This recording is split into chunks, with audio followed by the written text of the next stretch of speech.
Hello friends, तो स्वागत है आपका अपने यूट्यूब चैनल इंफॉर्मेटिव वीडियो में। तो फ्रेंड्स, हम लेके आए हैं आपकी साइंस की रिवीजन के लिए एक शॉर्ट नोट्स की पूरी एक सीरीज़, जिसमें हम पूरी कंप्लीट साइंस बुक को कवर करेंगे। होप आप सबको पसंद आएगी। तो स्टार्ट करते हैं हमारी फर्स्ट वीडियो। इस वीडियो में हम स्टार्टिंग के 3 चैप्टर्स कवर करेंगे। तो friends, let's get started with our first chapter, जिसका नाम है केमिकल रिएक्शन एंड इक्वेशंस। तो फ्रेंड्स, स्टार्ट करते हैं हम। फ्रेंड्स, जैसा कि आपको पता है कि हमारे पास जब रिएक्टेंट 1 एंड रिएक्टेंट 2 जब मिलके कोई चीज़ बनाते हैं तो उसको हम कहलाते हैं, उसको प्रोडक्ट कहते हैं। तो फ्रेंड्स, वही चीज़ है कि रिएक्टेंट प्लस रिएक्टेंट मिलके बनाते हैं प्रोडक्ट। ठीक, तो सेम आगे वही कंटिन्यू है। कॉम्बिनेशन रिएक्शन भी वही क्या कहती है, हमें सेम चीज़ कहती है कि 2 और more reactants combines to form है सिंगल प्रोडक्ट।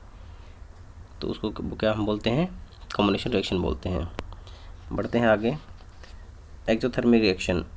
एक्सोथर्मिक रिएक्शन क्या है कि heat is release along with the formation of products. जब रिएक्टेंट्स रिएक्ट करते हैं आपस में तो जो प्रोडक्ट्स बनता है, तो कभी उस टाइम पर जो हमारे पास हीट रिलीज होती है उसमें केमिकल रिएक्शन में, तो उस चीज़ को हम क्या बोलते हैं, उस कंप्लीट रिएक्शन को हम बोलते हैं एक्सोथर्मिक रिएक्शन, जिसमें हमारे पास हीट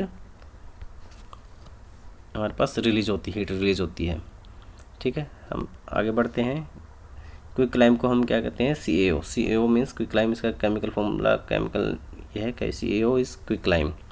डिस्प्लेसमेंट रिएक्शन क्या होती है, डिस्प्लेसमेंट रिएक्शन होती है जब एक केमिकल रिएक्शन में, फॉर एग्जांपल A+B, इसमें कोई रिएक्शन में जब प्रोडक्ट C बनता है तो उसमें एक एलिमेंट अगर दूसरे एलिमेंट को रिप्लेस कर देता है तो हम उसको बोलते हैं डिस्प्लेसमेंट रिएक्शन।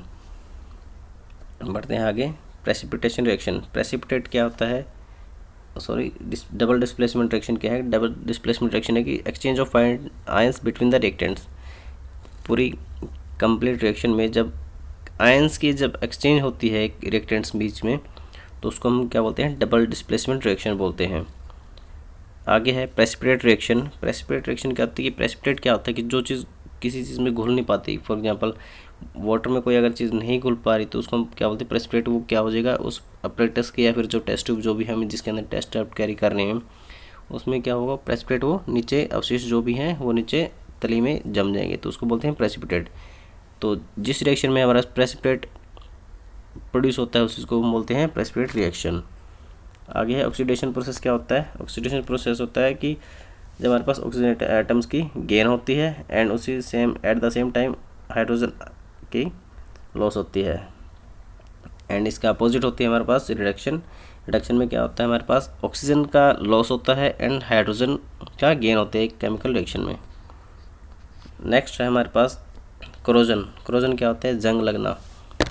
फॉर एग्जाम्पल कोई भी चीज़ है उसको हम, जैसे मेटल को हम आउटसाइड रख देते हैं तो उसको क्या है, मॉइस्चर के साथ रिएक्ट करके वो ऑक्सीजन की मदद से, उसमें मॉइस्चर है, मॉइस्चर के साथ ऑक्सीजन रिएक्ट करके वो उस पर जंग लग जाता है, तो वो गेट कोरोडेड मीन्स कोरोजन कहलाती है वो चीज़। रैंसिडिटी क्या होती है कि बासीपन। रैंसिडिटी होती है बासीपन। जब भी हम किस फूड, ऑयली फूड को बाहर रखते हैं तो उसमें क्या होता है कि वो फूड या फिर ऑयल है जब भी ऑक्सीडाइज हो जाते हैं तो वो क्या होते हैं, resident their smell and taste changes. तो उसके स्मेल और टेस्ट, खट्टापन जैसे टेस्ट होता है उसको क्या बोलते हैं, हम रैंसिडिटी बोलते हैं। आगे बढ़ते हैं। हमने ऊपर किया था एक्सोथर्मिक रिएक्शन, ये है हमारे पास एंडोथर्मिक रिएक्शन। एक्सोथर्मिक रिएक्शन में क्या था कि जब भी कोई रिएक्शन टेक्स प्लेस करती है उसमें अंदर हमारे पास हीट रिलीज होती है। एंडोथर्मिक रिएक्शन में क्या होती है, जब भी कोई रिएक्शन टेक्स प्लेस होती है तो उसमें हमारे पास एनर्जी अब्जॉर्ब होती है केमिकल रिएक्शन में, तो उसको बोलते हैं हम एंडोथर्मिक रिएक्शन। होप सबको आप फर्स्ट चैप्टर का एक तरीके से मोटा मोटा क्रक्स आपको मिल गया होगा। बेसिक्स वगैरह आपके क्लियर होने चाहिए। हम इसमें एक फास्ट रिवीजन टाइप कर रहे हैं कि इसमें मोटे मोटे क्या क्या चीज़ें हैं, हमने उसको जो कवर किया है। तो हमारे पास फर्स्ट चैप्टर कवर हो गया है। यहाँ पे सेकंड चैप्टर की तरफ बढ़ते हैं। हमारे पास सेकंड चैप्टर है एसिड, बेसिस एंड सॉल्ट। तो एसिड्स क्या होते हैं, एसिड्स क्या होते हैं, जो कि हमारे पास कलर, जिसका लिटमस का इंडिकेटर का जो कलर है वो ब्लू से रेड में चेंज होता है, तो उसको बोलते हैं एसिड, जो कि सोर होते हैं। एंड बेस क्या होते हैं, जो बिटर होते हैं और वो रेड को ब्लू में चेंज करते हैं, लिटमस को। वो होते हैं हमारे पास बेसिस होते हैं जो रेड को ब्लू कलर में चेंज कर देते हैं। लिटमस एक हमारे पास टर्मरिक ही का एक ऐसा नेचुरल इंडिकेटर है, ठीक है जी। तो होगा आपको अभी तक क्लियर हो पा रहा होगा। उसके बाद बढ़ते हैं आगे। some substances whose odor changes in acidic और basic medium are called olfactory indicators। जो भी सब्सटेंस है जिसका ऑर्डर में स्मेल उसकी चेंज हो जाती है एसिडिक और बेसिक मीडियम, उसको क्या कहते हैं हम? ऑल्फैक्टरी इंडिकेटर्स कहते हैं। आगे बढ़ते हैं। न्यूट्रलाइजेशन रिएक्शन क्या होती है? जब एसिड प्लस बेस बन के एसिड और बेस जब रिएक्ट करते हैं तो हमारे पास सॉल्ट एंड वाटर की फॉर्मेशन होती है, उसको हम बोलते हैं न्यूट्रलाइजेशन रिएक्शन। नेक्स्ट है bases which are soluble in water are called alkalis. जो भी बेसिस हैं वो वाटर में सोल्यूबल हैं उनको हम एल्कलीज कहते हैं। फिर हम पीएच स्केल की बात करते हैं। P stand for potence, German में पोटेंस का क्या मतलब? पावर। तो हमारे पास पीएच स्केल, अगर न्यूट्रल पीएच स्केल की बात करें तो हमारे पास जो वाटर होता है एंड जो ब्लड होता है उसका 7.4 के अराउंड हमारे पास पीएच होता है। तो जो 7 से जो नीचे चीज़ होती है, जो 7 से लेफ्ट साइड जाती है हमारे पास, जो 7 से डिक्रीजिंग होती है वहाँ पे एसिडिक नेचर होता है हमारा, एंड 7 से ऊपर बेसिक नेचर होता है, 7 से अबव। पीएच जो भी 7 से अबव होगा वो हमारे पास बेसिस होते हैं, और जो 7 से नीचे होते हैं वो एसिडिक नेचर उनका होता है। पीएच ऑफ न्यूट्रल सॉल्यूशन का हमारे पास क्या होता है? 7 होता है पीएच। रेन वाटर का क्या होता है कि 5.6 से नीचे होता है हमारे पास उसका पीएच, तो उसको हम एसिड रेन बोलते हैं। प्योर वाटर और ब्लड का हमारे पास कितना होता है pH? 7.4।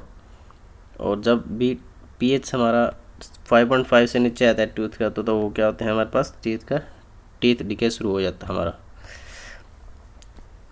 Base like baking soda, जिसका केमिकल फॉर्मूला है NaHCO3 है हमारे पास, उसको क्या कहते हैं कि जब भी कोई हमारे पास जैसे मधुमक्खी या फिर ततैया काट लेता है तो उसके ऊपर हम अगर बेकिंग सोडा लगाएंगे तो हमारे पास वो काफ़ी रिलीफ देता है उस जगह पे। तो आपके प्रैक्टिकल लाइफ में भी काम आ सकता है। आगे बढ़ते हैं। POP plaster of Paris. POP plaster of Paris किस चीज़ के लिए होता है? POP use as plaster for fractured bone. जब भी फ्रैक्चर हो जाता है बोन्स के ऊपर तो आप डॉक्टर के पास जाते हैं तो डॉक्टर जो प्लास्टर लगाता है वाइट कलर का उसको पीओपी बोलते हैं, प्लास्टर ऑफ पेरिस। नेक्स्ट है stomach produces HCl acid to digest food. Stomach हमारा जो पेट है उसके अंदर HCl एसिड प्रोड्यूस होता है जो डाइजेस्ट फूड को डाइजेस्ट करने में हमारी मदद करता है। नेक्स्ट है litmus is a natural indicator. Litmus एक नेचुरल इंडिकेटर है, जैसे कि इसका बेस्ट एग्जाम्पल है टर्मरिक, हल्दी। फॉर एग्जांपल जैसे कि हमारे कपड़ों पे अगर हल्दी लग जाती है तो हम उस पर क्या करते हैं, अगर उसको हम साबुन से धोते हैं तो कलर उसका चेंज हो जाता है। तो होता है वो क्योंकि उसका बेसिक नेचर होता है, उसके ऊपर रिएक्ट करता है तो बेसिस के हिसाब से क्या होता है वो उसका कलर चेंज हो जाता है। तो फॉर एग्जांपल जैसे हमने स्टार्टिंग में पढ़ा था कि रेड को ब्लू में चेंज करता है और ब्लू को रेड में चेंज कर देता है। तो लिटमस हमारे पास एक नेचुरल इंडिकेटर है।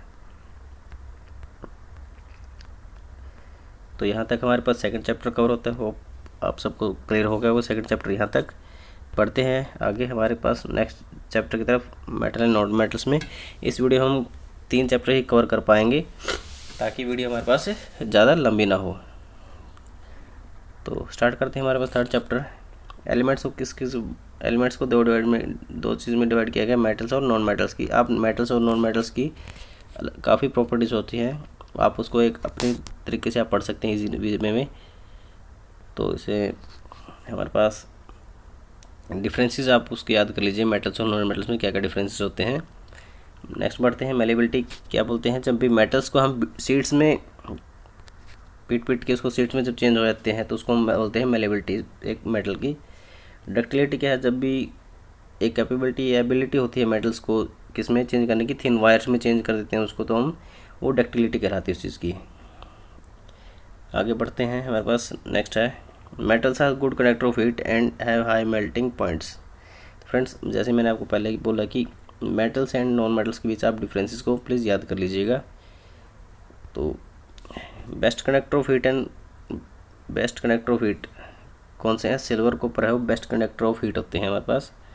पीवीसी की फुल फॉर्म क्या होती है? Polyvinyl chloride. कई बार फुल फॉर्म आ जाती है एग्जाम में, तो आप प्लीज़ इनको याद कर लीजिए। पीवीसी की फुल फॉर्म क्या होती है? Polyvinyl chloride. Mercury is only metal which is liquid at room temperature.